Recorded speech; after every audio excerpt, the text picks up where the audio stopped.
घने जंगल के एक छोर पर बसा था एक सुंदर सा गांव अजबगढ़। उसी गांव में रहता था योगेश। योगेश बढ़ाई का काम करता था। उसके दो बच्चे थे, एक लड़का पिंटू और एक लड़की पिंकी। पिंटू और पिंकी की माँ बचपन में ही चल बसी थी।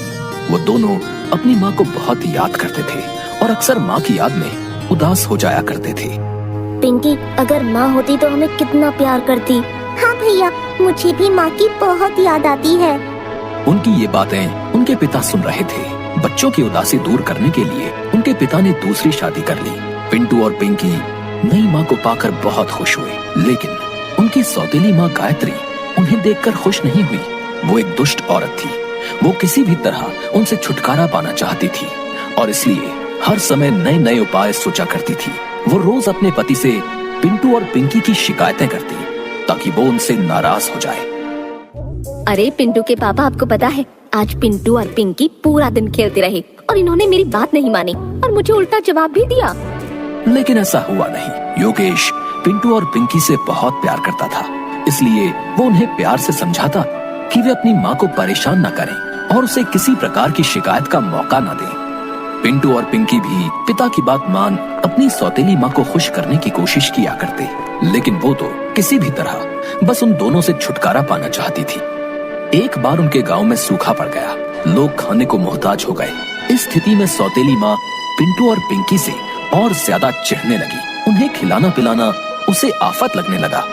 एक रात वो अपने पति से बोली, गांव में सूखा पड़ा है, खाने के लाले पड़े हैं। ऐसे में हम पिंटू और पिंकी को अपने साथ नहीं रख सकते। हमें उन्हें जंगल में छोड़ाना चाहिए।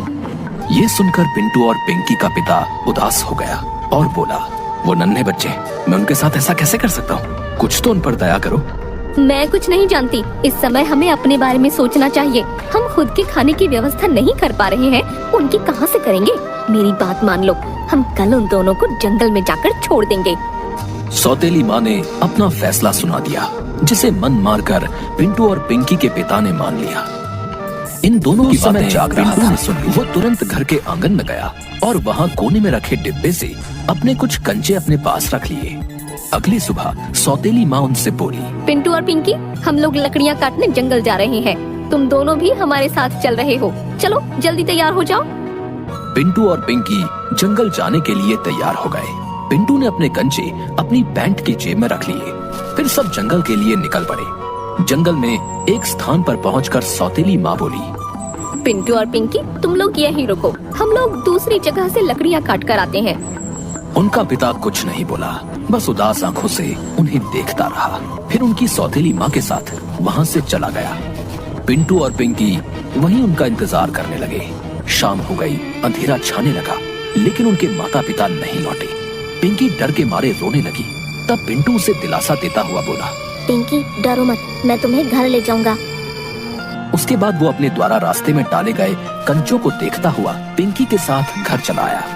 जब उनके पिता ने दोनों को देखा तो दौड़कर उनके पास गया और उन्हें गले लगा लिया। उसे अपने किए पर बहुत पछतावा हो रहा था। मेरे बच्चों, मुझे माफ कर दो, मुझसे बहुत बड़ी गलती हो गई। आइंदा से मैं तुम लोगों को कभी खुद से दूर नहीं करूंगा।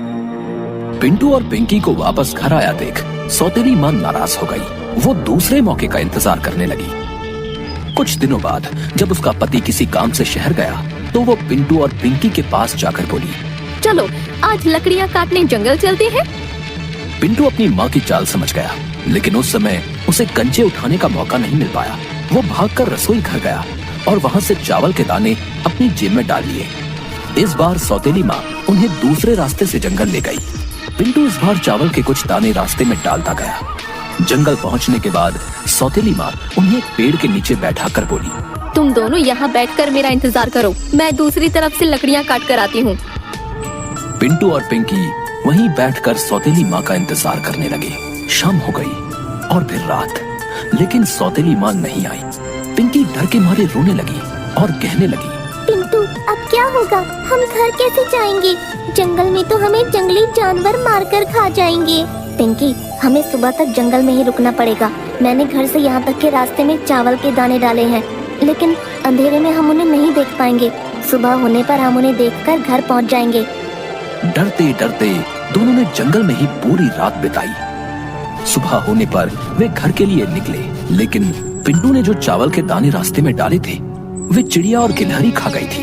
इस कारण दोनों जंगल में भटक गए। भटकते भटकते वो एक स्थान पर पहुंचे जहां उन्हें एक खूबसूरत चॉकलेट घर दिखाई पड़ा। वो घर ब्रेड, केक, चॉकलेट और मिठाइयों से बना हुआ था। उसमें ढेर सारी कैंडी और चॉकलेट, टॉफी भी लगी हुई थी। दोनों की भूख जाग गई। दोनों उस घर के पास गए और चॉकलेट, केक वगैरह वगैरह खाने लगे। तभी एक बूढ़ी औरत वहां आई। उसे देखकर पिंटू और पिंकी डर गए। डरो नहीं बच्चों,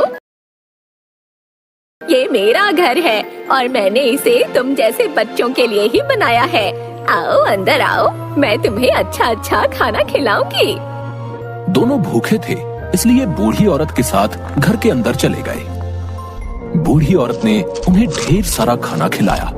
खाना खाकर पिंटू और पिंकी बहुत खुश हुए। उन्होंने बूढ़ी औरत का धन्यवाद किया और उसे अपने साथ घटी सारी घटना बता दी। उन्होंने उसे बताया कि वो अपने घर का रास्ता भूल गए हैं और वे जंगल में भटक गए हैं। उन्होंने बूढ़ी औरत से पूछा, क्या आप हमें हमारे घर पहुंचा देंगी? ये सुनकर बूढ़ी औरत जोर जोर से हंसने लगी। अब तुम लोग यहाँ से कहीं नहीं जा सकते, तुम्हें यहीं रहना होगा। मैं तुम दोनों को खाकर अपनी भूख मिटाऊंगी। दरअसल वो बूढ़ी औरत एक चुड़ैल थी जो बच्चों को मार कर खाया करती थी। ब्रेड, केक, मिठाइयों वाला घर उसने बच्चों को आकर्षित करने के लिए ही बनाया था।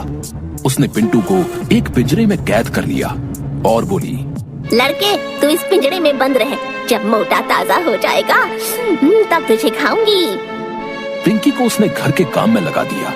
पिंटू और पिंकी डर में जीने लगे। वो दोनों वहाँ से बाहर निकलने का उपाय भी सोचते रहते थे। एक दिन बूढ़ी चुड़ैल पिंकी से बोली, आज एक बड़े बर्तन में पानी गरम करो, मैं उसमें पिंटू का सूप बनाकर पीऊंगी। पिंकी डर गई। उसने ये बात जाकर पिंटू को बताई तो उसे वहाँ से बाहर निकलने का एक उपाय सूझ गया। उसने वो उपाय पिंकी के कान में बता दिया। फिर पिंकी एक बड़े बर्तन में पानी गर्म करने लगी। कुछ देर बाद बूढ़ी चुड़ैल आई और पिंकी से पूछने लगी, पानी गर्म हो गया क्या? मैं इतनी छोटी सी हूँ और ये बर्तन इतना बड़ा, मैं इसमें झांक कर कैसे देखूं? आप खुद ही देख लो ना। बूढ़ी चुड़ैल बोली, ठीक है। और एक स्टूल पर चढ़कर बर्तन में झांकने लगी। तभी पीछे से पिंकी ने उसे गर्म पानी के बर्तन में धक्का दे दिया। हाय हाय, जल गई, मर गई, बचाओ बचाओ। गर्म पानी में चलकर चुड़ैल मर गई। पिंकी ने पिंटू को आजाद कर दिया। पिंटू पिंकी से बोला, अब हमें बिना देर के यहाँ से बाहर निकल जाना चाहिए। भाई, मैंने यहाँ एक मटके में ढेर सारे सोने के सिक्के और हीरे जवाहरात देखे हैं। क्यों ना हम उनमें से कुछ अपने साथ ले चलें? इससे हमारी गरीबी दूर हो जाएगी और हम कभी भूखे नहीं रहेंगे। हमारे माता पिता भी हमें घर से नहीं निकालेंगे। दोनों सोने के कुछ सिक्के और हीरे जवाहरात एक थैले में डालकर घर से बाहर निकल गए। इधर उधर जंगल में भटकते हुए वे किसी तरह शाम ढले अपने घर पहुँच। वहाँ उन्होंने देखा कि उनका पिता घर के बाहर उदास बैठा हुआ है। वे जब पिता के पास पहुँचे तो उन्हें देखकर पिता रो पड़ा और उन्हें गले लगाते हुए बोला, मुझे बच्चों मुझे माफ कर दो। मेरी वजह से तुम्हें इतनी परेशानी हुई। अब तुम्हें कोई परेशानी नहीं होगी। मैंने तुम्हारी सौतेली माँ को घर से निकाल दिया है। पिंटू और पिंकी ने अपने साथ घटी घटना पिता को बताई और उसे सोने के सिक्कों और हीरे जवाहरातों की थैली दी। उससे उनकी गरीबी दूर हो गई और वो खुशी खुशी रहने लगे।